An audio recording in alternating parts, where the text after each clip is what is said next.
Kanta ka? Ganina rin nagkatawa-katawa kay gustong kumanta. Gustong-gusto niya yung kantang Bisaya. Sana. Gagigig nagdako kay kag mata. Alas 9 na. Alas 10 na. Sleep? Huh?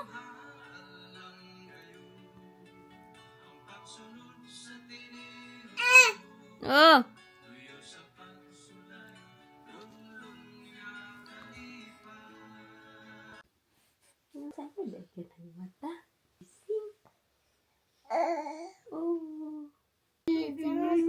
Hello. Nasa gitna si Jack. Jack! Busy siya nagtingin sa star sa kuan ni JJ. Jack! Nakakaupo na siya eh. Hello? Hoy! Hoy! Nakanapi lang yan aming baby, oh. Kanapi na siya. Nose.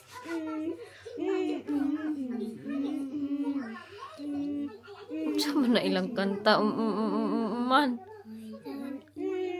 Mouth. You said eyes and ears. Eyes and ears.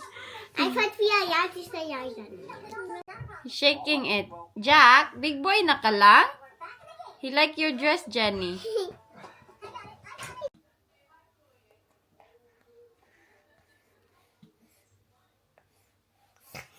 Okay. Jenny, dali. Dagan. Pwede pa kasi kami mag-parking dito. Mga 3 hours kasi ito dito. Pwede pa kami mag-check doon sa isang shop. Uy, kalamig. Nag-snow na sa ibang lugar. Uy, dito kasi wala. Pero nakukuha pa din namin yung lamig galing sa ibang lugar. Be careful! Dito kami dumaan ng mga bata. I hope hindi nag-iyak si Jackay. Baka nag-iyak na yun. Paglakaw kasi namin is galing, natutulog siya. Pinatulog siya ng kanyang daddy. Oh, it's still open. Let's see if they have guava. Ang sarap kasi ng bayabas dito. It's still open.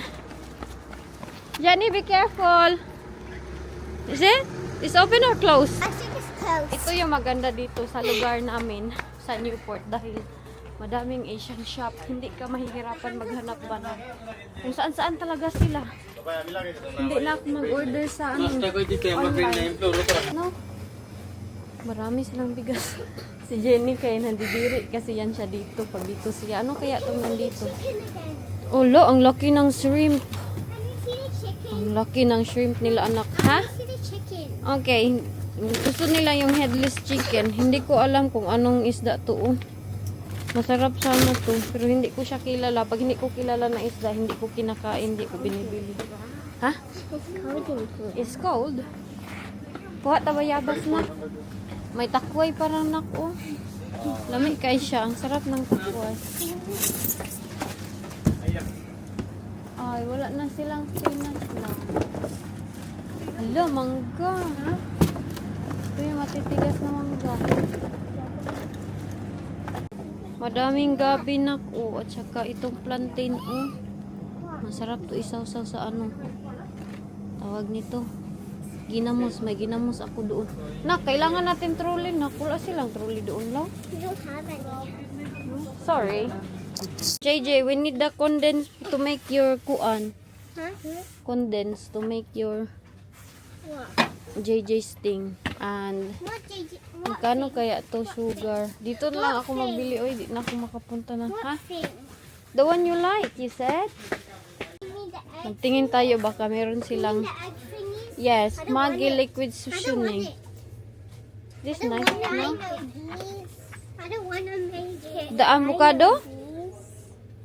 No? No, I Hala, don't parang wanna make kuan the- sa I do atin sa want to make the avocado, oh. but not the eggy thingies. Merong lang seasoning. Masarap kaya to. JJ, you Try know natin. these things. Ay, merong mga isda dito lang, Bulad ini. Bulad nila. Hala pa doon. Hala, bulad. Pag-tripan. Barakuda. Dried fish. Wala na na. It's all gone. Bayad na kami. Pero busy pa yung mga kuan. Busy pa ang mga tindiro nila. Ang tagal na pala natin lang. Ang tagal na namin. Binigyan niya ako ng saging. Sabi niya, 2 pound lang daw. Niya, 380 daw yan lahat.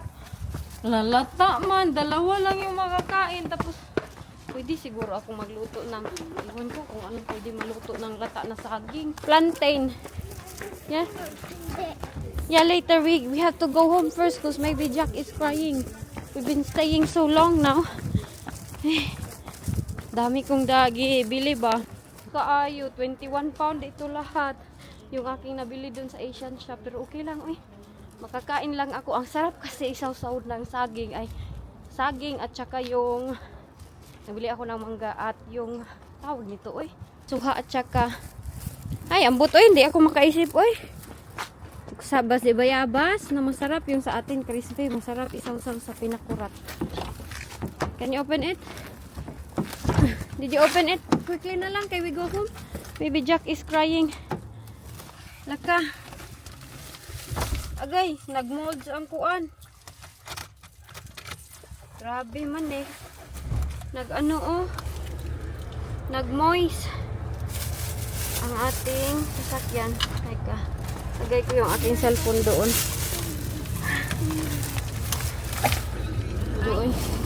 Matagalan pa kami nito kay na naman yung sasakyan. Gusto ko pa sana pumunta ng Morrison kay yung aming sorry. Close the door please. Mag-drive muna ako ha. Sama ni, nakuan na. Lollipop. Ano kayang ginamit ni Way naglinis dito sa aming sasakyan kay ang bilis kanina na wala na ganyan. Message ko lang si Way, baka umiyak na si Jack. Yeah, be careful. You sit down properly, be. Open to Go, engage honey. In Go, talks with the honey. Americans, but that any kind Go, of disruption Kappa. should happen, Vice Rado. should be Do very that. clear. Problem is I can't see. There's no more clutter. The Trump administration preferred a diplomatic And when I'm- solution. when to I'm- Tapo this crisis. namin. We talked about, Huh?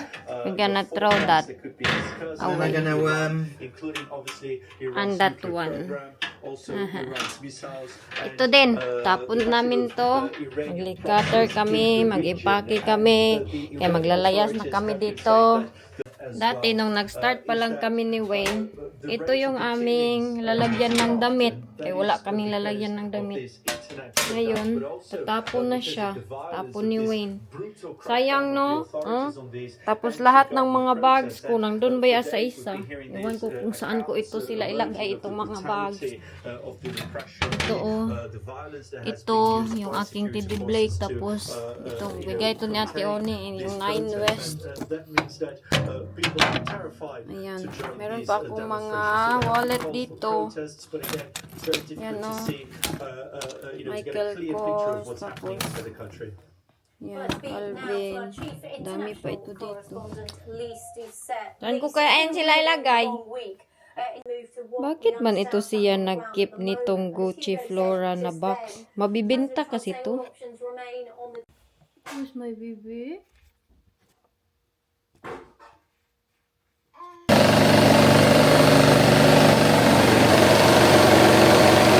Gulat in town ang bottle. Jack! Jack! Jackie boy! Hi! Alam niyo ba kung bakit kami nang impake? Sasabihin ko sa inyo pag ready na ang lahat. Kay nakwento ko sa inyo last vlog na parang inaano kami ng aming landlord. Nakwento ko sa inyo kung hindi kayo nanood ng last vlog ko. Merong sinabi ng aming landlord sa amin na parang nasaktan talaga kami ng sobra-sobra.